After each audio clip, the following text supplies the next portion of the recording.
Inter ఫలితాల్లో అవకతవకలే ప్రభుత్వ పనితనానికి నిదర్శనమన్నారు మాజీ మంత్రి కోమటిరెడ్డి వెంకటరెడ్డి.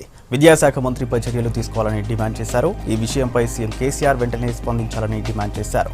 రెవెన్యూ శాఖను తన దగ్గరే ఉంచుకుని అవినీతి జరుగుతుందని సీఎం చెప్పడం సిగ్గుచేటన్నారు కోమటిరెడ్డి.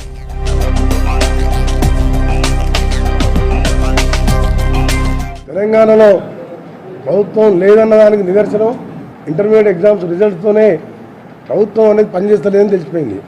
సెప్టెంబర్ 6వ తారీఖు రోజు అసెంబ్లీ డిజాల్వ్ చేసి దాదాపు ఇప్పటికీ 8 మాసాలైంది. పరిపాలన స్తంభించింది.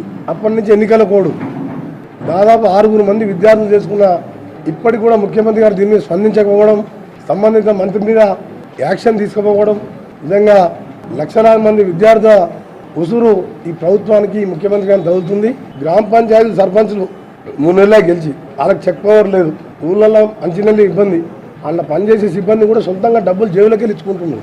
అంటే ఇంత అస్తవ్యస్తంగా ఉన్నది రాష్ట్ర ప్రభుత్వం.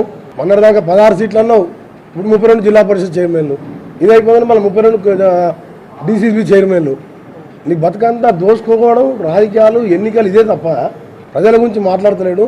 నేను తప్పకుండా ప్రజలు సరైన సమయంలో ఈ ప్రభుత్వానికి ముఖ్యమంత్రి గారికి బుద్ధి చెప్తారు. నల్గొండ మండలానికి సంబంధించి జడ్పీటీసీ అభ్యర్థిగా మా ఒంగూరు లక్ష్మయ్య గారిని మొదటి సీటు అనౌన్స్ చేస్తున్నాం కదా. ఒంగూరు లక్ష్మయ్య